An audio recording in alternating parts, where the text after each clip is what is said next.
السلام علیکم ناظرین، خونی ڈائریز میں آپ کو خوش آمدید۔ میں امید کرتا ہوں آپ سب خیریت سے ہوں گے اور اپنی زندگیوں میں خوش و دائم اور آباد ہوں گے۔ چلتے ہیں آج کی ہارر سٹوری کی طرف، جس کا عنوان ہے مورنی۔ شروع کرنے سے پہلے جن دوستوں نے ابھی تک چینل کو سبسکرائب نہیں کیا، سبسکرائب کر دیں اور بیل آئیکن کو دبا دیں۔ پری پیکر، آج اتنی دیر لگا دی تم نے، میں کب سے تمہارا انتظار کر رہا تھا۔ تو آپ کو کس نے کہا انتظار کریں؟ کیا میں نے کہا تھا؟ ہاں شہزادی، اب آپ جھوٹ بول رہے ہیں۔ میں نے کب کہا تھا؟ بتائیں۔ کچھ باتیں کہی نہیں جاتی بلکہ محسوس کی جاتی۔ خاموشی کی بھی تو اپنی زبان ہوتی ہے۔ وہ بس مسکراتی ہے۔ اب ناز، مجھے آپ سے بہت اہم بات کرنی ہے۔ مجھے بھی آپ کو کچھ بتانا ہے شہزادے۔ پہلے آپ بتائیں، میری بات اتنی اہم بھی نہیں ہے۔ بولیں بھی۔ میں آپ سے شادی کرنا چاہتا ہوں۔ وہ ایک ہی سانس میں بولتا ہے اور مورنی کو دیکھ رہا تھا۔ اب ناز کو اس بات کی امید نہیں تھی، وہ خود سکتے میں تھی۔ کتنی دیر خاموشی چھا گئی تھی۔ ذل بےتابی سے اس کے جواب کا انتظار کر رہا تھا۔ کیا جب انہیں میری سچائی کا پتہ چلے گا، کیا تب بھی مجھ سے شادی کریں گے؟ اب میں کیا کروں؟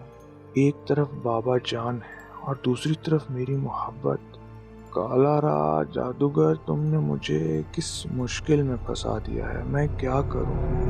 پری پیکر، اب ناز اس کی طرف دیکھتی ہے جو آنکھوں میں محبت کا جہاں آباد کیے ہوئے تھا۔ شہزادے، اگر آپ کو میرے بارے میں کوئی ایسی بات پتہ چلے جو آپ کو پسند نہ آئے، کیا تب بھی آپ اسی طرح مجھ سے پیار کریں گے؟ اور میری سچائی جاننے کے بعد بھی کیا مجھ سے شادی کریں گے؟ اب ناز، مجھے تمہارے ماضی سے کوئی سروکار نہیں۔ تم میری محبت ہو اور ہمیشہ رہو گی۔ ٹھیک ہے، آپ کو کل جواب دوں گی، پھر مجھے کل کا بھی صبر سے انتظار رہے گا۔ بھائی چلیں؟ ہاں گل، چلو، اور جو کچھ مجھے بتایا تھا وہی آقا کو بتانا ہے، سمجھ آئی میری بات؟ جی بھائی۔ پھر وہ محل کی طرف روانہ ہو جاتے ہیں۔ آج آپ کی محبت کا امتحان ہے، دیکھتے ہیں شہزادے آپ کا کیا فیصلہ ہوتا ہے۔ گل، تم یہاں انتظار کرو، میں آقا کے پاس جا رہا ہوں۔ ذل کتاب پڑھ رہا تھا، تبھی چاہا کمرے میں داخل ہوتا ہے۔ آقا، میں مورنی کو لے آیا ہوں، وہ آپ کا انتظار کر رہی ہے، آپ چلیں۔ گل، آقا بس آنے والے ہیں۔ تبھی قدموں کی آواز آتی ہے۔ گل، تم جب تک آقا سے بات کرو، میں ایک کام کر کے ابھی آ رہا ہوں، مگر بھائی مجھے ڈر لگ رہا ہے۔ بہادر بنو گل، بس کام ختم کرنے کے بعد تمہارے پاس ہوں گا۔ ذل جیسے ہی نیچے پہنچتا ہے، تب اب ناز اپنا چہرہ کھڑکی کی طرف کر لیتی ہے۔ آپ کا نام؟ جو بھی نام ہو، جاہا کے کہنے پر آپ کی بات سن رہا ہوں، بولیں۔ آقا، مجھے آپ کی مدد کی بہت ضرورت ہے۔ میرے بابا جان اس جادوگر کے قبضے میں ہیں اور میں مجبوری میں یہ کام کر رہی ہوں۔ اب ناز کافی حد تک اپنی آواز کو بدلتی ہے، مگر اس کی بات سنتے ہوئے ذل کو پری پیکر کا گمان ہوتا ہے۔ تبھی کوئی چیز گرتی ہے اور مورنی جیسے ہی رخ بدلتی ہے تو ذل اسے دیکھ کر دنگ رہ جاتا ہے۔ پری پیکر، ذل کو پہلی ملاقات سے لے کر اب تک تمام منظر یاد آ رہے تھے اور اس کے ذہن میں صرف ایک ہی بات آئی تھی، دھوکہ۔ وہ اس کے پاس جاتا ہے۔ مورنی، شہزادے، خاموش، بالکل خاموش۔ وہ زور سے اسے دیوار کے ساتھ لگاتا ہے۔ بہت خوب، تو تم نے مجھے اپنے پیار کے جال میں پھنسا لیا۔ کیوں؟ آخر کیوں کیا تم نے؟ جاہا نے جب تمہارے بارے میں بتایا تھا تب مجھے اس کی بات پر یقین آ گیا تھا، مگر اب مجھے تم پر یقین نہیں ہے۔ تم واقعی میں معصوم بن کر لوگوں کو اپنے قابو میں کرتی ہو، مگر اس بار الٹ ہوگا۔ اب تم میری قید میں رہو گی اور تمہارے ذریعے اس کالا راج جادوگر کو ایسی عبرتناک موت دوں گا کہ تمہاری روح تک کانپ اٹھے گی۔ شہزادے میری بات تو سنیں۔ چپ گستاخ لڑکی! سپاہیوں سپاہیوں! ذل زور سے انہیں بلاتا ہے۔ جی آقا، اسے تہ خانے میں ڈال دو اور اسے نہ ہی کھانا دینا اور نہ ہی پانی کا ایک بھی قطرہ۔ وہ ابناس کو زور سے دھکا دیتا ہے جس سے وہ گر جاتی ہے اور وہ سپاہی سے گھسیٹتے ہوئے تہ خانے کی طرف لے جاتے ہیں۔ چھوڑو مجھے، چھوڑو! شہزادے آپ ایک بار میری بات تو سن لیں۔ وہ چیخ رہی تھی، فریاد کر رہی تھی، مگر سننے والا شاید بہرا ہو گیا تھا۔ گل بھائی، خدا کے لیے مجھے بچا لیں۔ مورنی خود کو سپاہیوں سے چھڑا کر جاہا کے پاس جاتی ہے۔ کہاں لے کر جا رہے ہو؟ وہ آقا کا حکم ہے، انہیں تہ خانے میں قید کرنا ہے۔ جاہا کیونکہ آقا کا خاص بندہ تھا، سپاہی اس کی ڈر کی وجہ سے اسے وضاحت دے رہے تھے۔ گل میری پیاری بہن، کیا آقا نے تمہاری بات نہیں سنی؟ جی سنی تھی، تو پھر انہیں تمہاری بات پر یقین کیوں نہیں آیا؟ آقا غصہ ہوں گے، آپ ہمیں انہیں لے جانے دیں، ورنہ آپ تو جانتے ہیں ان کے غصے سے پوری وادی ڈرتی ہے۔ لے جاؤ لیکن تمیز سے۔ مگر بھائی مجھے نہیں جانا، بند جگہوں پر میرا دم گھٹتا ہے۔ بھائی مجھے بچا لیں، اگر میں آج نہیں گئی تو جادوگر میرے بابا جان کے ساتھ پتہ نہیں کیا کر دے گا۔ مورنی اب رو رو کر اپنے بھائی سے مدد مانگ رہی تھی۔ گل میری بہن، بھروسہ رکھو، میں بہت جلد تمہیں آزاد کرا لوں گا۔ مگر بھائی سپاہی اسے لے کر جا رہے تھے، لیکن وہ ابھی بھی جاہا کو دیکھ رہی تھی۔ جاہا اپنا رخ بدلتا ہے کیونکہ وہ نہیں چاہتا تھا کہ اس کے آنسو دیکھ کر اس کی بہن کا حوصلہ ختم ہو جائے۔ وہ جلدی سے اندر داخل ہوتا ہے جہاں پر آقا ذل اجڑی ہوئی حالت میں بیٹھے تھے۔ آقا! جاہا وہ لڑکی دھوکے باز ہے۔ نہیں آقا، گستاخی معاف، آپ کو غلط فہمی ہوئی ہے، گل ایسی نہیں ہے۔ وہ اب میری بہن ہے اور مجھے اپنی بہن پر پورا یقین ہے۔ خوب، تو اس نے تمہیں بھی اپنی معصومیت کے جال میں پھنسا لیا۔ آقا وہ سچ میں مجبور ہے، آپ میری بات پر بھروسہ تو کریں۔ کیسے جاہا؟ تمہیں پتا ہے میں جب پہلی بار ندی کے پاس گیا تھا اس مورنی کی تلاش میں، تب مجھے ایک لڑکی ملی تھی۔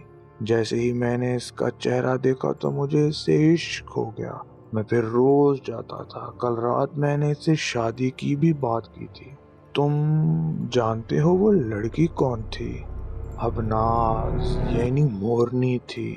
اس نے مجھے دھوکے میں رکھا اور آج مجھے اس کی سچائی کا پتہ چلا۔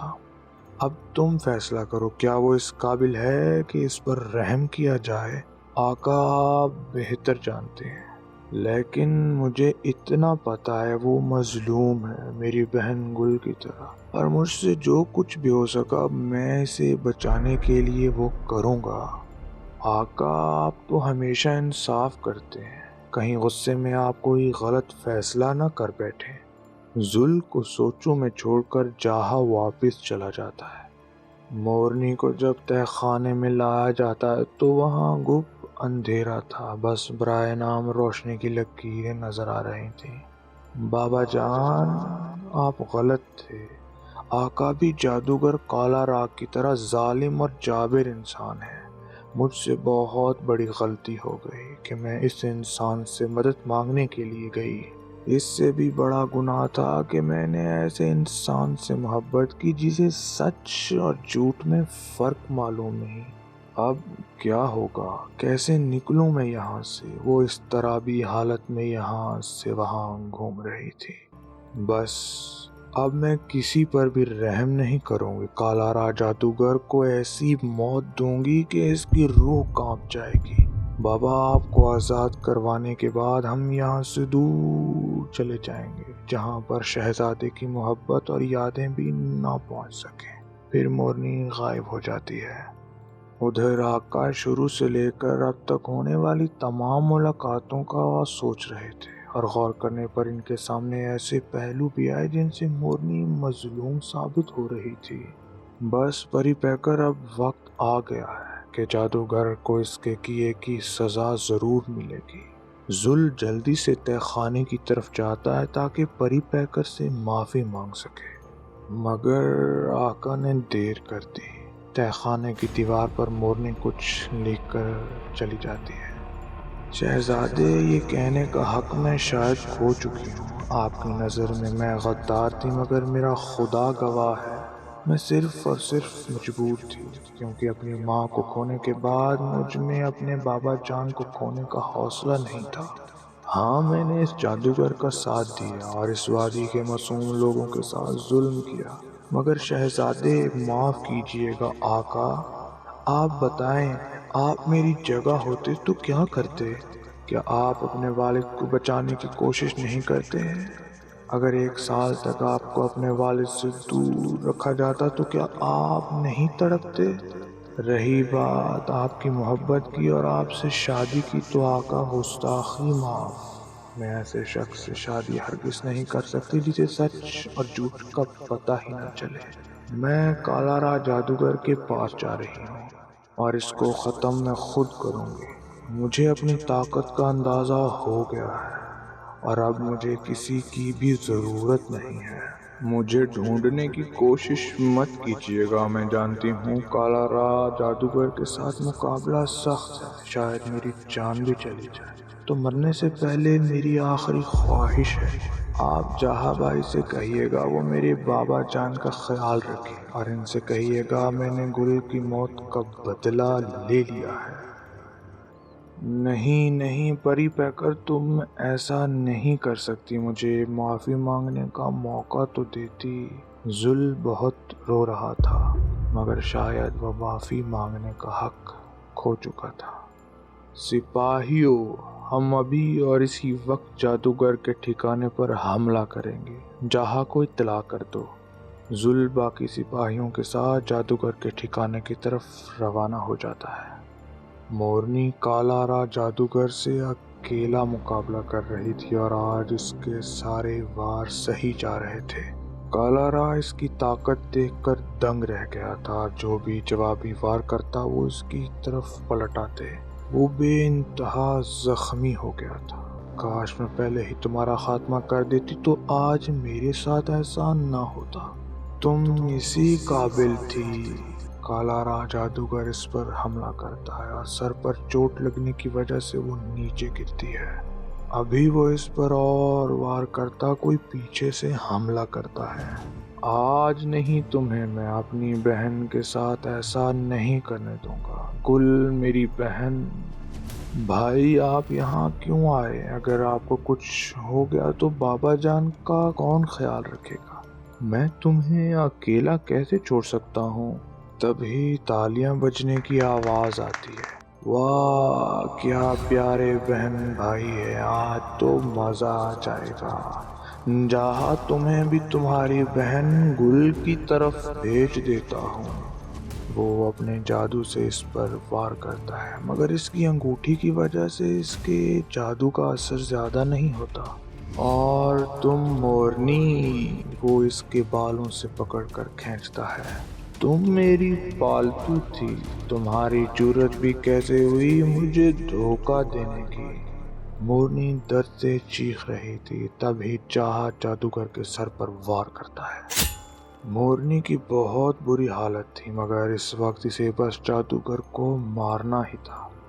جہاں بھی جادوگر کے وار سے ایک طرف بے ہوش پڑا تھا، وہ اٹھتی ہے اور اس کے سر پر بے در پہ وار کرتی ہے اور اس کے اپنے جادو سے بنائے گئے محلول سے بیلا آخر مار دیتی ہے۔ کالارا بھی مرتے مرتے اس کے زخمی سر پر پھر سے وار کرتا ہے اور وہ اپنی آخری سانسیں لے کر بڑی ہی مشکل سے مر جاتا ہے۔ مورنی اپنے سر کو تھام کر نیچے گرتی ہے، تبھی ذل وہاں پہنچ جاتا ہے۔ پری پیکر، شہزادے آپ نے دیر کر دی، وہ روتے ہوئے اس کی طرف دیکھتی ہے۔ نہیں پری پیکر، مجھے میری غلطی کی اتنی بڑی سزا مت دو، مجھے معافی مانگنے کا ایک موقع تو دو۔ ابناز مسکرا کر اپنا ہاتھ اس کے چہرے پر پھیرتی ہے۔ جہاں ہم انہیں لے کر جا رہے ہیں، آپ ان کے والد اور باقی لوگوں کو رہا کرواؤ۔ کوئی فائدہ نہیں شہزادے، اب وقت بہت کم رہ گیا ہے۔ جہاں سپاہیوں کی مدد سے تمام لوگوں کو وہاں سے باہر نکالتا ہے، کیونکہ وہ عمارت کالا راج جادوگر کے جادو سے بنی ہوئی تھی، اس لیے وہ آہستہ ختم ہو رہی تھی۔ مورنی کے بابا جان کو وہ بہت ڈھونڈتا ہے مگر وہ نہیں مل رہے تھے۔ سب سپاہی جہاں کو بلا رہے تھے مگر وہ اس کے بابا جان کے بغیر نہیں جا سکتا تھا۔ بہت کوشش کے بعد بالآخر اسے ایک پنجرے میں بزرگ نظر آتے ہیں۔ وہ بھاگ کر اس کی طرف جاتا ہے۔ پاس جانے پر پتہ چلتا ہے کہ وہ بے ہوش تھے اور ان کی حالت بہت خراب ہو رہی تھی۔ جہاں انہیں باہر لے کر آتا ہے اور اس کے باہر آنے کی دیر تھی کہ عمارت ایک ہی جھٹکے سے غائب ہو جاتی ہے اور وہاں پر صرف خالی زمین رہ جاتی ہے۔ جہاں انہیں اپنے گھر لے کر جاتا ہے اور حکیم سے ان کا علاج شروع کرواتا ہے۔ جہاں کو اپنی بہن گل کی بھی بہت فکر ہو رہی تھی مگر وہ مورنی کے بابا جان کے ہوش آنے کا انتظار کر رہا تھا۔ دوسری طرف ذل ابناز کو اپنے گھوڑے پر اٹھا کر محل کی طرف روانہ ہو جاتا ہے۔ وہ محل پہنچتے ہیں تو وہ سپاہیوں سے حکم کرتا ہے کہ خاندانی حکیم کو بلایا جائے اور ابناز کو اپنے کمرے میں لے جا کر شاہی پلنگ پر لٹا دیتا ہے۔ آقا، وہ حکیم صاحب آ گئے ہیں۔ ٹھیک ہے، انہیں جلدی سے اندر لے کر آؤ۔ جو حکم آقا۔ حکیم صاحب، آپ دیکھیں انہیں کیا ہوا ہے۔ ذل بہت بے چینی سے حکیم صاحب سے کہتا ہے۔ حکیم ابناز کے زخموں کا معائنہ کرتا ہے اور اسے مورنی یعنی ابناز کے سر کے زخم بہت گہرے لگتے ہیں اور اس کی سانس بہت آہستہ سے چل رہی تھی۔ حکیم کافی دیر تک ابناز کو دیکھتا رہتا ہے۔ آقا، انہیں سر پر کافی گہری چوٹیں آئی ہیں۔ میں نے زخموں پر دوائی لگا دی ہے، خون بہت زیادہ بہہ گیا ہے۔ اگر کل صبح تک انہیں ہوش آ گیا تو معجزہ ہوگا مگر ان کی یادداشت بھی جا سکتی ہے۔ بس مجھے اس بات کا ڈر ہے، باقی آپ پریشان نہ ہوں، اللہ تعالیٰ سے دعا کریں۔ یہ دوائی آپ وقفے وقفے سے ان کے زخموں پر لگاتے رہیں۔ آقا، اب میں اجازت چاہتا ہوں۔ ابناز کو کچھ دیر بعد ہوش آ جاتا ہے اور وہ ذل کی طرف دیکھ رہی ہوتی ہے۔ ذل اس کے پاس آتا ہے اور اپنے کیے پر شرمندہ ہو کر معافی مانگتا ہے۔ تو ابناز کو اپنے بابا کی یاد آ رہی ہوتی ہے۔ وہ فوراً ذل سے پوچھتی ہے کہ میرے بابا جان کیسے ہیں؟ جہاں کو بلاؤ۔ کچھ ہی دیر میں جہاں محل میں آ جاتا ہے۔ گل، میری پیاری بہن، تم ٹھیک ہو؟ اللہ کا لاکھ لاکھ شکر ہے۔ بھائی، وہ بابا جان کیسے ہیں؟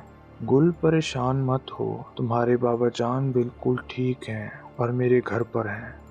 جہاں مجھے ان کے پاس جانا ہے اور پھر وہ اسے اپنے گھر لے آتا ہے۔ ابناز اپنے بابا سے مل کر بہت خوش ہوتی ہے۔ ان کے پیچھے پیچھے ذل بھی وہاں آ جاتا ہے۔ سب اتنی تکلیفوں کے بعد سکھ کا سانس لیتے ہیں۔ اسی لمحے ذل ابناز کے بابا سے اس کا ہاتھ مانگتا ہے اور اس کے بابا جان خوشی سے ہاں کر دیتے ہیں۔ تمام دوستوں سے گزارش ہے کہ چینل کو سبسکرائب کر دیں، ویڈیو کو لائک کر دیں اور بیل آئیکن کو دبا دیں۔